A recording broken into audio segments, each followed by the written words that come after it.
Hello, and welcome to Sobercast, where we provide AA speaker meetings and workshops in podcast format. We're an ad-free podcast, and if you enjoy listening, please help us be self-supporting by visiting Sobercast.com, look for the donate link, and drop $1 or $2 into our virtual basket. We hope you enjoy the podcast. Have a great day.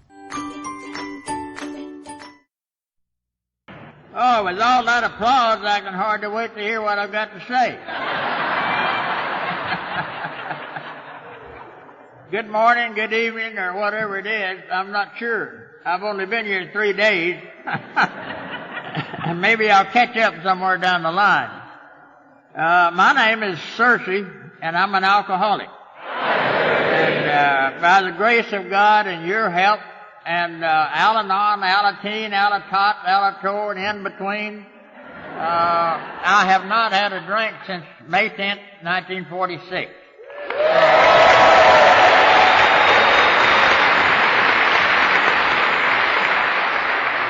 The only reason I mention the length of my sobriety is because I'm damn proud of it. That's the only reason I mention it. If we're not glad to have whatever we've got in sobriety, well, we don't deserve it. If we're not grateful for every minute and every hour of sobriety that we've been given by the grace of God, we don't deserve it. But my boat's loaded with gratitude to all of you people who've stayed the course and are here sober today. And thank God for you. You know, repetition confirms and strengthens habit, and faith comes naturally. I've been talking ever since I got here. And this is the first time I've had baptismal services in a Lutheran church. But I'm a recovering Baptist, you know.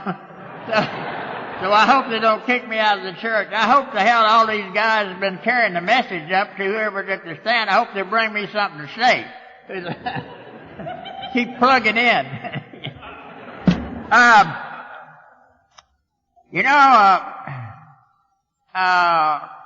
We have fun staying sober. I do. If I didn't have fun staying sober, I'd start to go to drinking again, I guess. I don't know what I'd do, but I've had fun ever since I've been in the program. From the beginning of Alcoholics Anonymous, it has been a revelation of fun and fellowship for being sober and being able to talk and help other people and to help myself. And I was a bad drunk. And I don't know of any good ones. But I hope I don't get into a long drunkalogue. I don't plan to. And a lot of times old timers, you know, we get into a drunkalogue and it lasts 4 or 5 days. That's the reason we're not asked to talk too often, you know. Talk to somebody that can cut it down, you know. And but there's no way I can cut my talk down because it's happened over such a long period of time. I have 3 important numbers in my life. They're 90, 65, and 54. I'm 90 years old, been married to the same woman for 65 years, and I've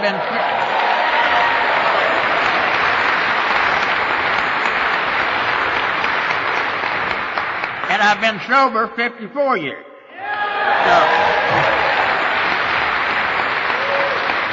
But I'll tell you one thing, the most important one of those numbers, and those are not my measurements, the most important number of those is the 54. If I didn't have that, I wouldn't have the 90 and I wouldn't have the 65. I'll guarantee you that.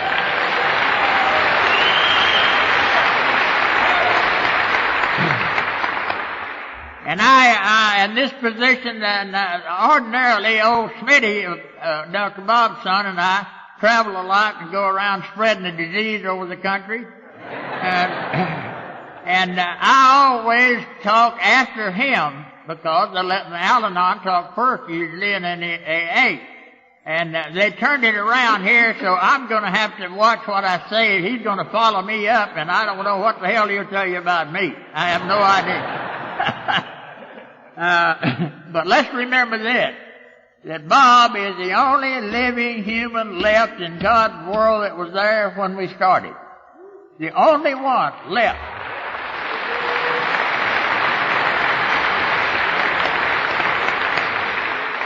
some of us old moss heads have been around a little while after it started, and for different periods of time in there after it did start, but we weren't there in the beginning. And my cup runneth over for Bob and Bill, who stayed the course from the beginning. They stayed that this is good, this is of God, this will help the alcoholic, and we got to stay with it, and they did. Thank God for them staying the course. They saved our lives.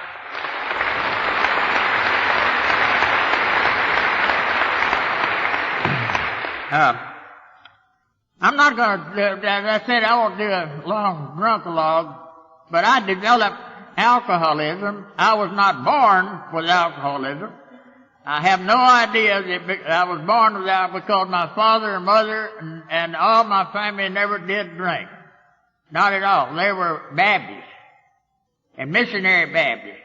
And they didn't drink like Methodists and Catholics and all those people.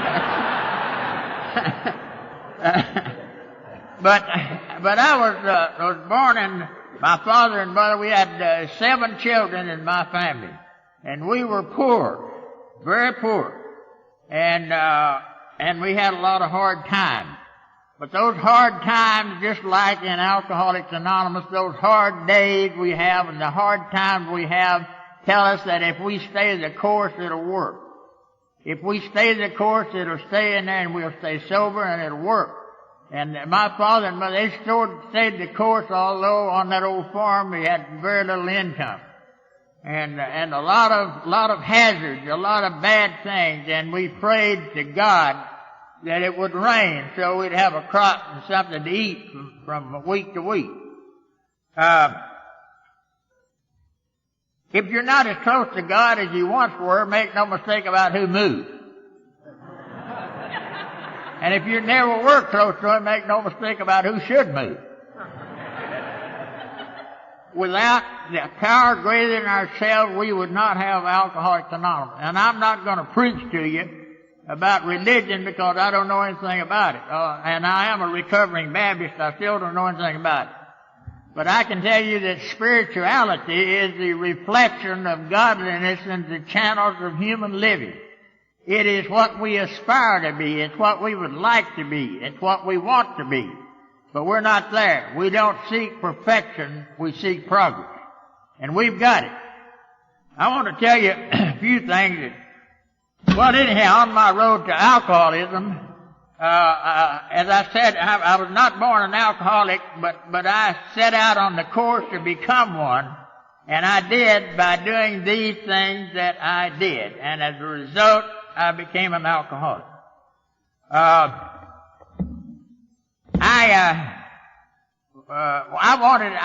didn't like that farm at all. I hated the damn farm. I just hated it. I had to chop cotton and pick cotton and all, and I did a lot of surveying too. I used a mule's tail for a compass, you know. So I finally got off that farm with an old aunt of mine who lived in a little city close to us, and I could stay with her and have room and board and work in a drugstore and finish high school. And the day I finished high school, I went to Midland, Texas to play semi-pro baseball in the old West Texas League. And it was a pretty good league. We had big oil companies out there and big motor companies and big corporations that sponsored players. And we had to play baseball on the weekend, but we had to work during the week, doing something we were supposed to work. And I don't know about you, but in my drink, I never did like to drink with a sorry drinker, did you? You drink with somebody, they'll take 2 or 3 drinks and pass out. Or they'll take 2 or 3 drinks and say, I don't like the taste of the stuff. You know, I like to drink, they'll drink it down, puke it up, and drink some more. Just keep on. You know. I'm amazed a lot of time at the waste of money that is about alcohol. My wife will once in a while order a grasshopper, whatever that is. Got salt all the way around the top. And she'll sip on it, and then when you get through eating, it's still there. That's just a waste of money. You know. Well, they'll drink it down and order up 3 or 4 more. and get more, drink it. Anyhow, I set out on the course to, alcohol changed my life from being ugly, and look how I've improved.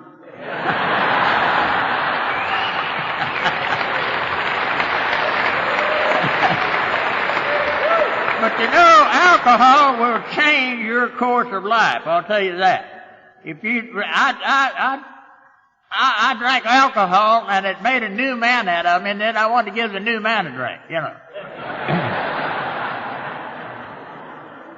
I played baseball with a company, a big motor company. They hired me to play baseball and to work for them for a few days a week.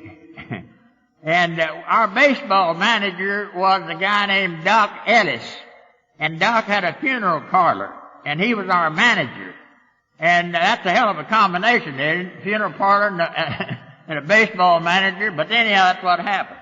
We had a third baseman, and I have to tell this story about Red Hill.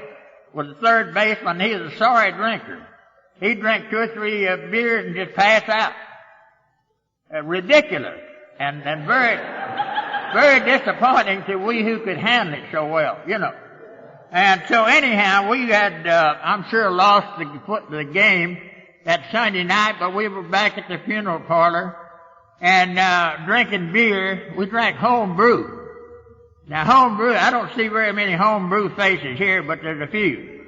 And what home brew was, it was macaroni and cheese, spaghetti, and I don't know, but it fermented and it'd make you drunk. I know that. And they called it home brew. At the funeral parlor after this game, this Sunday, Red Hill had a couple of beers and just passed out on the funeral floor. And we decided, we who had so much knowledge and about able to drink, we decided we'd get even with him. It was very, very embarrassing. And we picked him up and put him in a casket. And we folded his arms and put some roses around on him here and there. And we stood back to see what his reaction would be. And finally, Red aroused a little, and he felt of himself, and he felt the side of the casket, and he looked up and all around. Then we heard him say, "If I'm not dead, why am I here? And if I am dead, why do I have to go to the bathroom?"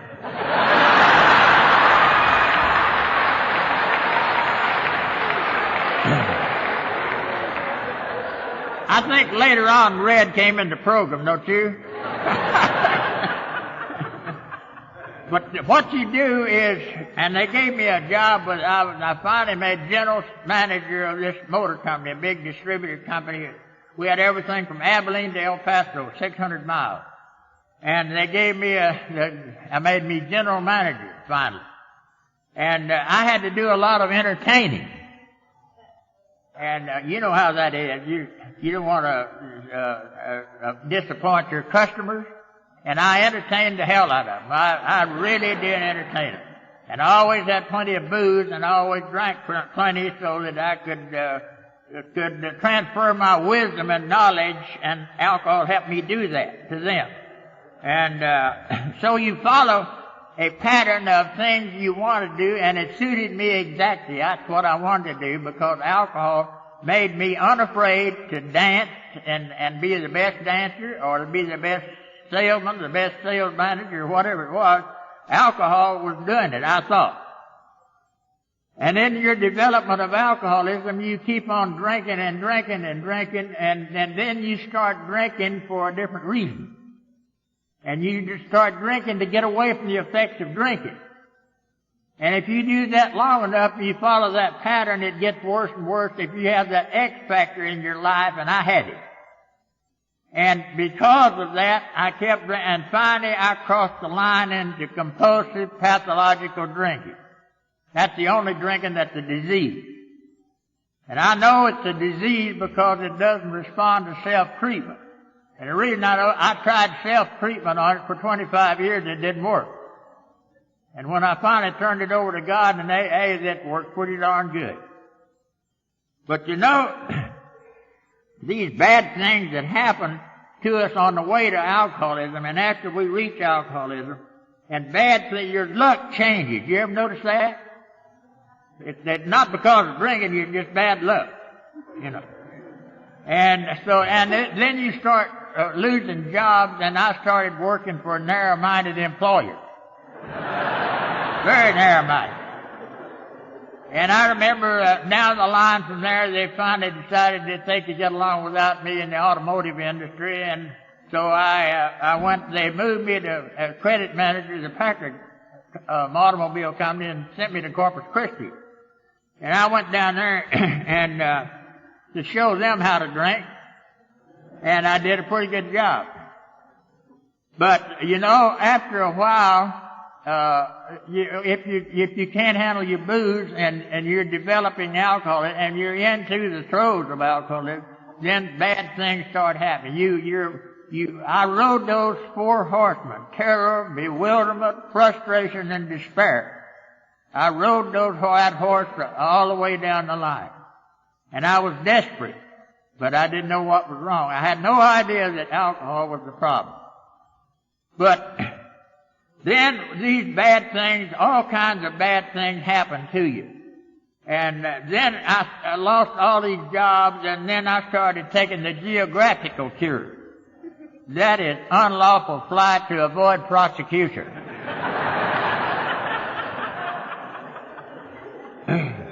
And a lot of those things I lost on account of my belief. I got to believe in other people's things were mine. And fear set in. Fear of all kinds, no faith.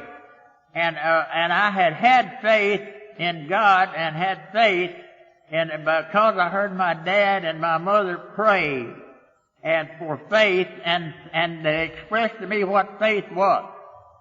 That faith is believing that if you need and God needs for you to have a rain, you'll get it. And if He doesn't, you won't. But fear, they told me, is a dark room where negatives are developed. Write that in your book. Fear is a dark room where negatives are developed. And if you keep having fear, then you'll have a negative attitude. It breeds more sorry things in your life than you can dream of. You fear, the reason you fear is because you have no faith. And if you don't have faith, you don't have much future. So we have to develop faith. And I only did that when I came into Alcoholics Anonymous. I never really had faith. So, anyhow, I went in the service. First, I got out of jail in Corpus Christi and went to Dallas, and I went to work for a defense plant. We built bomb doors for planes, bombing planes. And, alcoholics are shrewd. We're smart as hell about observing people and what their capacities are and what they can do and how they can do it. And they had me observing those people working in there and what they did and was it paying off. And with all my knowledge in there, I observed that we were going to lose the damn war if we didn't get rid of those sorry people in there that were trying to build bomb doors. And so I volunteered and went in the service. And I was 33 years old, and I've been drunk 20 of those years. And I was not in very good physical condition. They ran my tail off day and night, my tongue out, and I just had a hard time getting through basic training. But I got through that, and anyhow, about 11 months later, after I had made corporal, and they put me in charge of a platoon to go down to the frontier days in Cheyenne, Wyoming, and I sent my platoon down there and dismissed them, and I went down to a hotel and stayed there 3 or 4 days. And the service took a damn view of it. And they dismissed me after about 11 months. They decided if they were going to win the war, they better get rid of me, and that's what they did. And when they got rid of me and I came back to Dallas, I was given a job with a large automotive company out of Toledo, Electric Autolite Company. And they gave me 5 states to travel out of Lubbock. And they moved me from Dallas to Lubbock. And anyhow, the short version of this story is that the company knew I had a drinking problem. They didn't know how bad. But on a day, I had a terrible hangover, and the fellow I was traveling with, his car broke down, and I told him to get it fixed, and I'd go back to the hotel where we were staying. And the reason I did that, see, we alcoholics were wise. There was a liquor store between there and the hotel. And I went by and picked up some refreshment. And went down, and in front of the hotel, I ran into the guy that would help me come into Alcoholics Anonymous. His name was Bob Skimmerhart. He and his mother owned a big oil company in Tulsa, Oklahoma, and we did a lot of drinking together. And he was a sorry drinker, too. But he had a lot of money, and he would drink and pass out, and I'd steal his money and stay drunk. That's what kept me drunk for quite a while. But I ran into Bob, and I said, Bob, let's go have a drink. I'm about to die. And he said, I'll go with you. And he went with me, and I poured him a drink, and he didn't take it. He pushed me back and said, you go on and drink. You need a drink. And I had a couple, and then I quit. I couldn't understand. He'd never turned a drink down that I knew of in his life. And then I asked him, I said, what kind of venereal disease you got, Bob? And he said, I had some bad things started happening to me because of my drinking. He said, I'd get up at night and drive with a carload of liquor. And in front of the airport there in Dallas, I ran over an automobile and with 3 ladies in there, and they all were killed. You can imagine the anguish and the problems that my mother and I have had, having killed somebody drunk. And he said, I had to find a way to stay sober. And in Dallas, we have about 12 or 13 of us, and we have a group called Alcoholics Anonymous. And he said, I've been sober 10 months. And I couldn't believe that he'd ever be sober 10 months. But he told me this. He said, well, you go as far as you can go. You can't go one step further. You call me and I'll try to help you. You need some help. You need to quit drinking. And I had no idea about Alcoholics Anonymous or anything. And I had read that article in the Saturday Evening Post, but I didn't. I thought that was for you people. But Bob told me and made me know that there was a way out because he had found it. And he sent me the big book.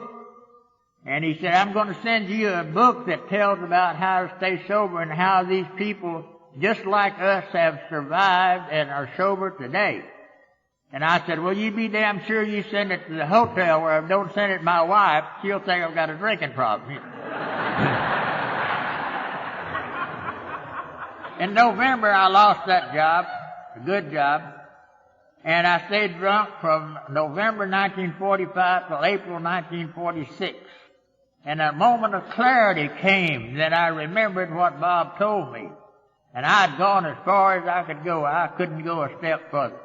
And I got on the plane, went to Dallas looking for Bob, and a couple of days he came back in the city. By that time I was drunk and in real bad physical condition everywhere. And he put me in an ambulance and took me out to a drying out joint. We didn't have treatment centers then, we had drying out places. They'd give you an ounce of alcohol every 4 hours to keep you from having DT. And those hours, I'll tell you, were very short. I needed to drink badly. But somehow, some way, by the grace of God, I did not have to have some more drink. I did not have to have drink as I had been doing. I had to have a drink to live. And so the second day there, they called me and Bob said, we're going to take you to Alcoholics Anonymous. And we got in the car and went downtown Dallas, 912 and a half Main Street, and parked in front of a liquor store. And then I knew damn well AA had worked.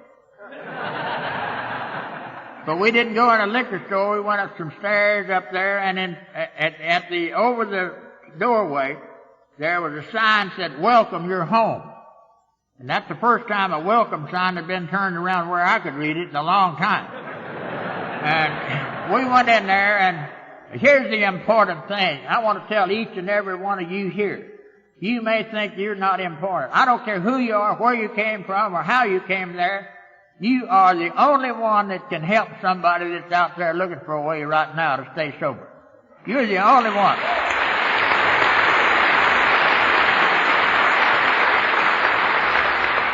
I've heard them say, I don't know much about the program. I haven't been in very long. I don't know anybody I can help. You can help somebody. Tell them your story, what happened. Every single one of us, and it's our responsibility to stay sober in order to help somebody else stay sober and save their lives as our lives have been saved. And we're responsible. I'm responsible to stay sober. How? Because they gave me a way not to drink. And I couldn't imagine ever living life without alcohol. What the hell would you do if you didn't drink? I couldn't imagine. Anything you could do.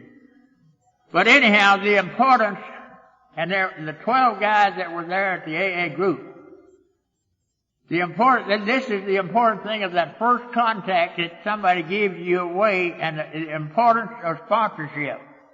This guy, Burl McInerney, was probably the only one of the 12 that would take the time and would tell me exactly what to do.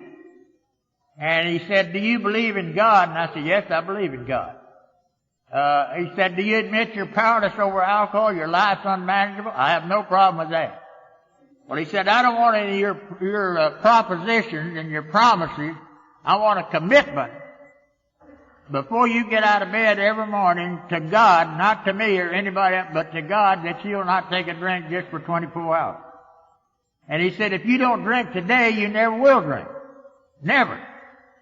And I didn't know I was in a trap until the next day came, and that was today, so I couldn't drink. And every day since then has been like that. I make that commitment in the morning, so I can't drink today. I'm not going to drink today. I don't care what happens. Because I made a commitment to God this morning not to drink.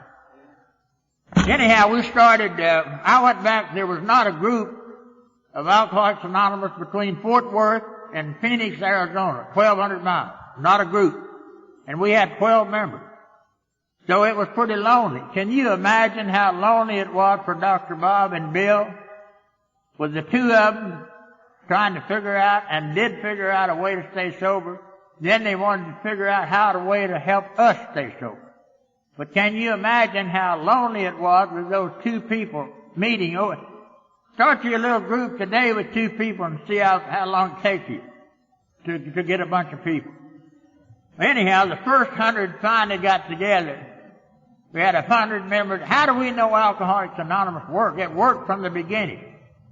And look at these things that happened by the grace of God.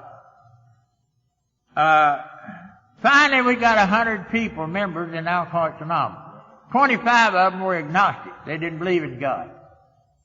So Bill Wilson told me that they met. Yes, they all agnostics and all. We're powerless over alcohol. Our lives are unmanageable. No problem with that. But what do? They met, and they said, well, we've been trying to do it ourselves and this and that and the other, but what's missing? And you know what happened? The agnostics and all of them finally said, yes, there is some kind of power greater than we are. And if that power can restore us to sanity, so be it. And they went on that road, and it's been working ever since. I don't care whether you're agnostic or what it is, you have to believe that there's some kind of power greater than we are that can restore us to sanity. And it works. It worked from the beginning. And look at the spiritual significance, the spiritual threads of spirituality woven in all the fabric of AA. All of it. Bill Wilson, drunk for the 40th time and in town hospital for the 40th time. And old Ebby came in, an old schoolmate. And he's in the Oxford group. And the Oxford group had 4 absolutes. Absolute honesty, absolute faith, absolute everything over. And I asked Bill Wilson one time, why didn't you stay with those 4? He said, an alcoholic can't absolutely do anything. But he said, we can be shown how to accomplish something, and we can do that if we're shown how, but not absolutely. So, what they did, Bill asked Abby, he said, what's this religion you've got? He said, well, it's not religion, really. Well, he said, what's the bottom line? What do you do to stay sober? You're sober. And he said, we trust God, clean house, and help others. And of all the literature we have and all the books and everything and all the knowledge we have today, still the bottom line is trust God, clean house, and help others. It's still the same.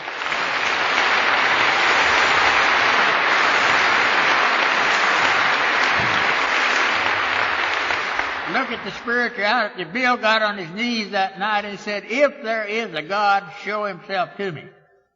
And if you read the big book where the soft wind blew over him, and he never took another drink. And that's the grace of God. All of you who feel like you've been surrounded by the grace of God and His goodness, and you've surrendered to that, well, stand up with your hands up.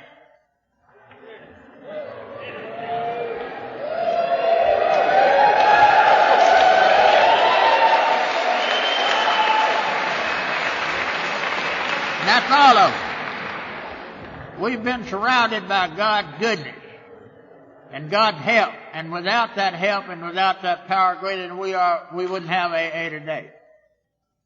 So anyhow, 6 months after that time, Abby resumes drinking and goes down the Bowery in New York. And he stays drunk. But Bill never took another drink. So when we started groups around in West Texas and all over that country, there were no groups, and we started little groups here and there and drive hundreds of miles to help somebody start a group to save ourselves. And we finally got some groups, and we started calling them clubs, AA clubs.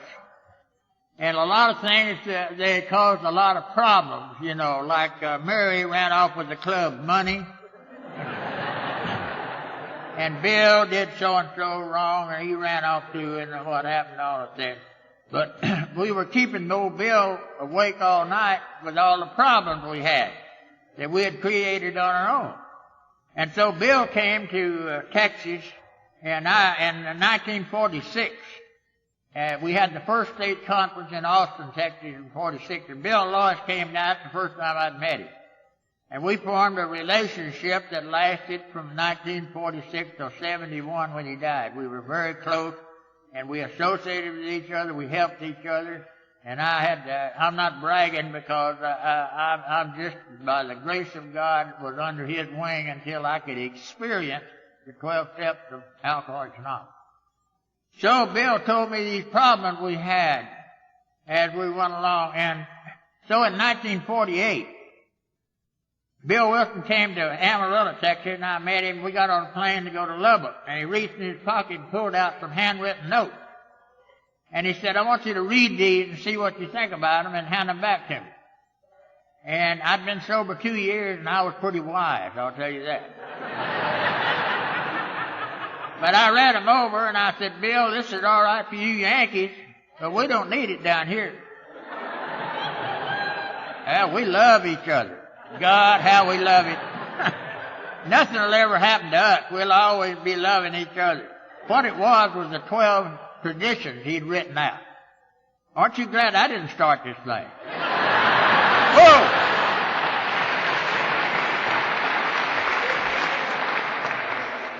Here's what happened. In 48, then I didn't think we needed it, and I didn't see any reason for it. 2 years later, by the grace of God, I'm still sober by my association and help from Bill Wilson and others, of course. These things started to happen, and unbelievable. And by the grace of God, they started to happen.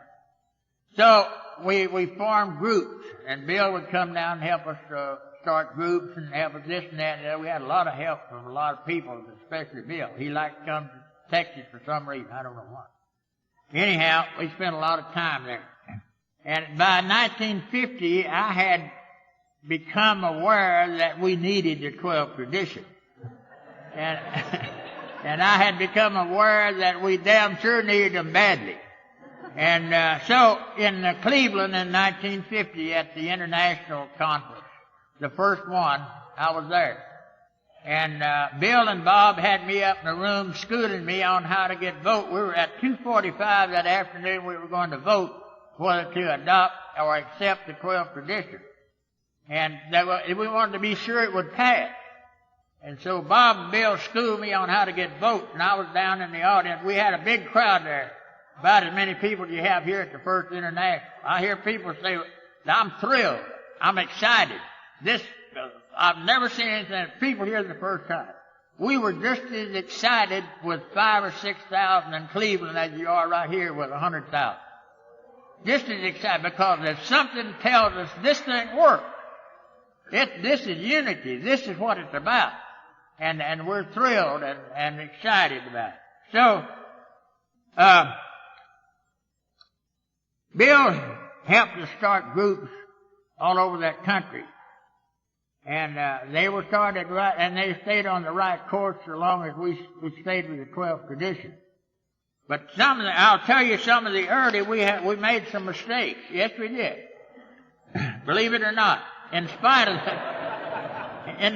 the 12 traditions, I always made some mistakes. But we talk about the 12 steps of recovery. I'm going to tell you 12 steps of how not to recover. You never hear that, do we? We hear how you recover. Now, here's how not to recover if you'll follow these 12 steps. This is what we did. We admitted we were powerless over nothing, that we could manage our lives perfectly and those of anyone who would allow us to. We came to believe there was no power greater than ourselves and the rest of the world was insane. We made a decision to have our loved ones and friends turn their will and lives over to our care, even though they couldn't understand us at all. We made a searching and fearless moral and immoral inventory of everybody we knew. We admitted the whole world at large the exact nature of everybody else's wrong. We were entirely ready to make them straighten up and do right.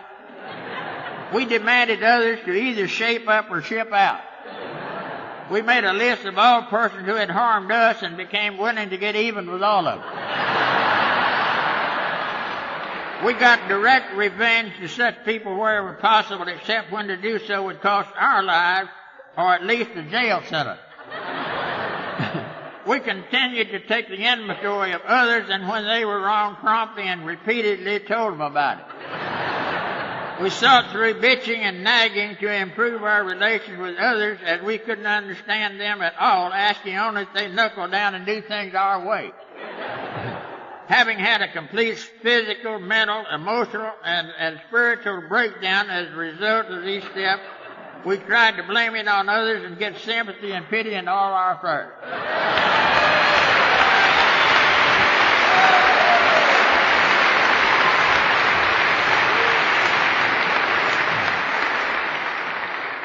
I'll guarantee you that's the way not to do it, isn't it? But we had some early promises, too. The promises didn't just happen recently. We had those early promises, too, along with these steps. And these are the 12 early promises. Number 1 is you'll know your full name and address. Number 2, you'll be able to shave yourself. Number 3, you'll be able to dress and undress yourself at the appropriate time and places. You will at all times know the city, state, and country you're in. You'll routinely be able to find matching socks. You'll be able to smoke if you wish without burning holes in your clothes or the furniture. You'll lose the fear of food. You'll spend less time in the bathroom.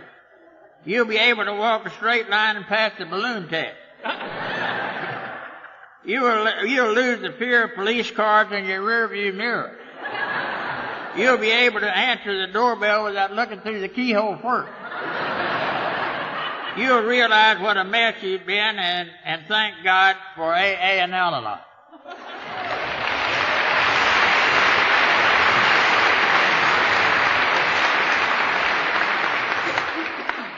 The real 12 rewards. We have 12 everything. The real 12 rewards are this: faith instead of despair, courage instead of fear, hope instead of desperation, peace of mind instead of confusion, real friendships instead of loneliness, self-respect instead of self-contempt, self-confidence instead of helplessness, a clean conscience instead of a sense of guilt, the respect of others instead of their pity and contempt, a clean pattern of living instead of a purposeless existence, the love and understanding of our families instead of their doubts and fears, the freedom of a happy life instead of the bondage of an alcoholic obsession. And those are the real rewards of the program of Alcoholics Anonymous.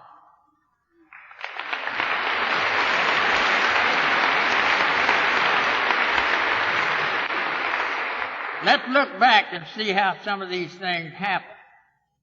Those threads of spirituality and how they happen. 6 months after Abby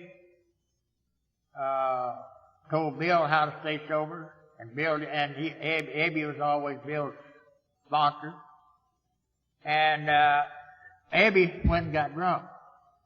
He stayed drunk on the Bowery for 9 years. And in 1953,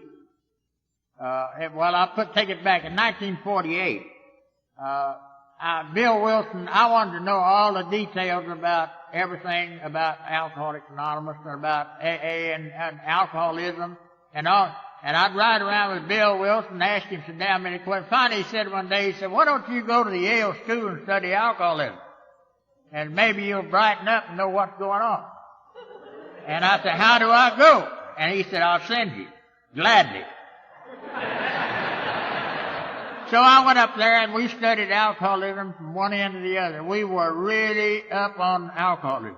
And I had knowledge about a little bit of everything. And we had some dear friends that really helped us over the years and helped alcohol, especially the beginning years. And one of those was Dr. Jelinek, who was a scientist, and he came from South America. He was a banana scientist in South America. And he came to head the Yale School in New Haven.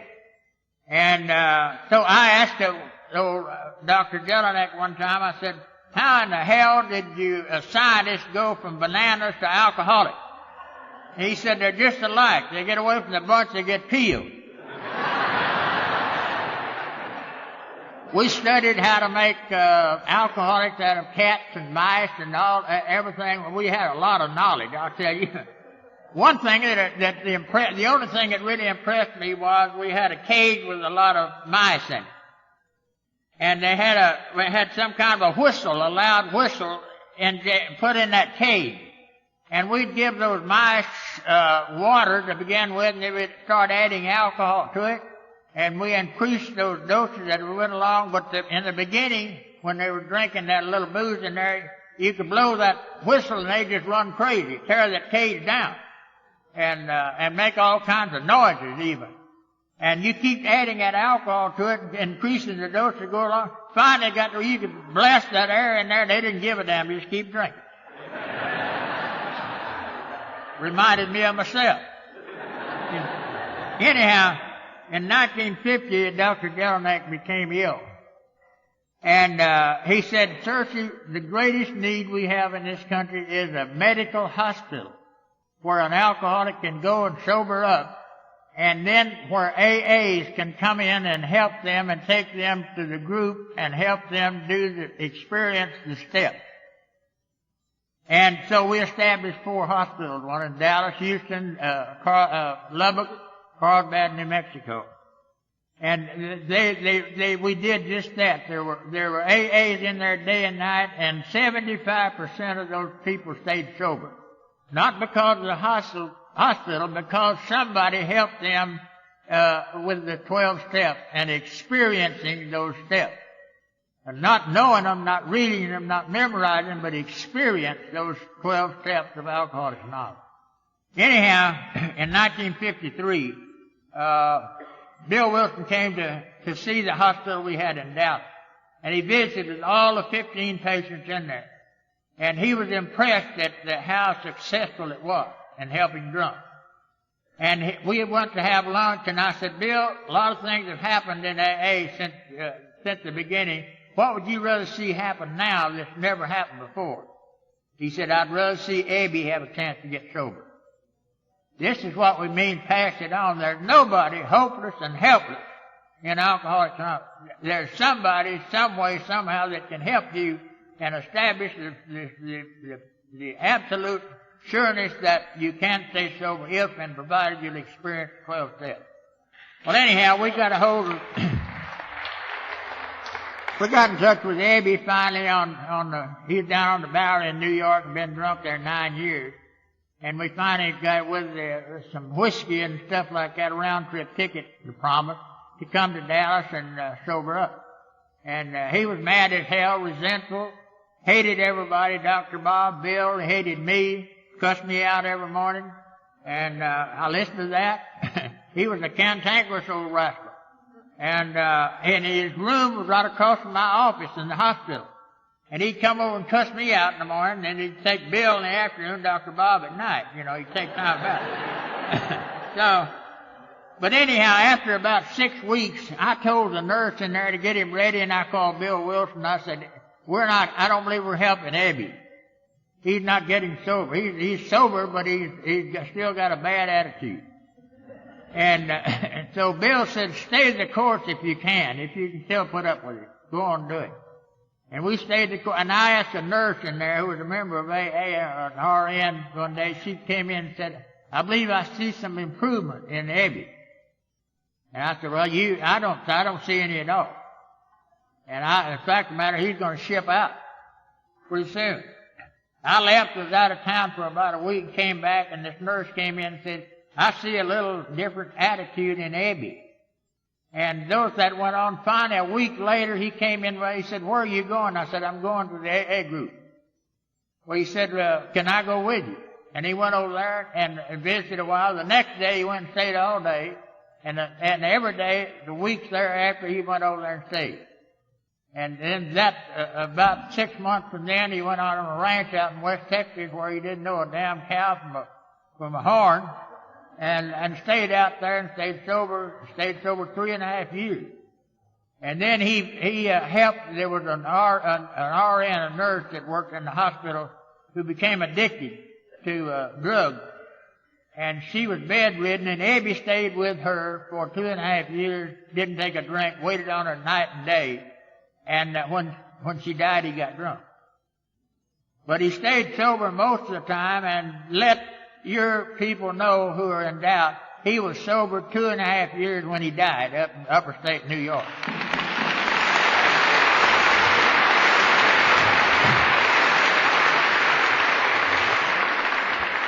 That's what Bill meant when he said, pass it on. Don't give up. And a lot of things, I see a lot of people work with a lot of people, and you finally come and you say, they don't want to get sober. How the hell do I know? I'm just saying it.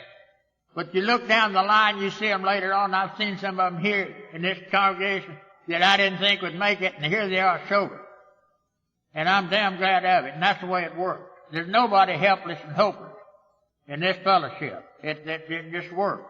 I want to give credit for those old-timers that before me and on back there that paved the way and made it possible for you and I to be here today sober.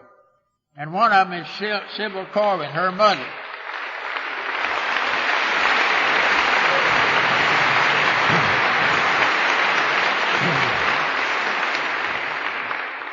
She was a great lady, and she has, I can spread the gospel in the right way for many, many years. She has helped a lot of people for a long, long time.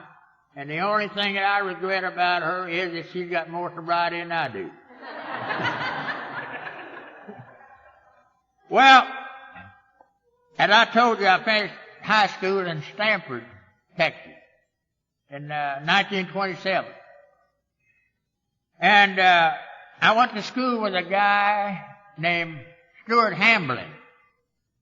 Some of you, especially the older ones, and maybe some of you remember some of his songs, like This Old House, and a lot of other. He went to Hollywood and he wrote all of the spiritual songs in the religious movies for years. And he became an alcoholic. And he called me, wanted me to be his sponsor. And I said, yes. And I said, only if you'll promise me one thing. You wrote a song one time that I believe you wrote it for Alcoholics Anonymous. And he knew that I'd been sober for a while. And don't leave, I'm not going to sing it,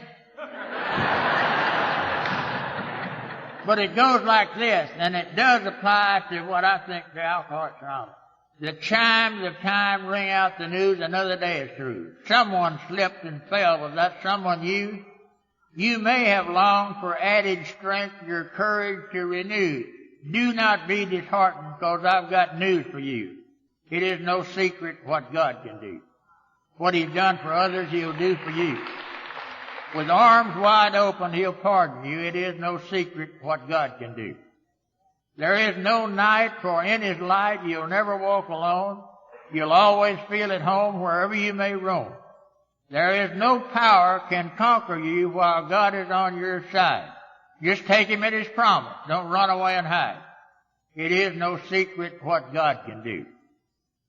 So we're gathered here with a certain amount of time to talk. This is the third time I've talked here. And all I know is what happened, and all I know is that it works, and all I know is that it works good, and I see it by the 100,000 people here.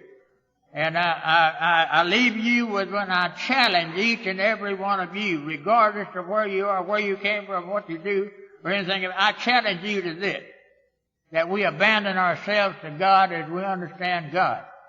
Clear away the wreckage of the past. Admit our faults to our fellows. And I have no doubt in my mind that all of us, some way, somehow, somewhere, will meet again. And until then, God bless all of you.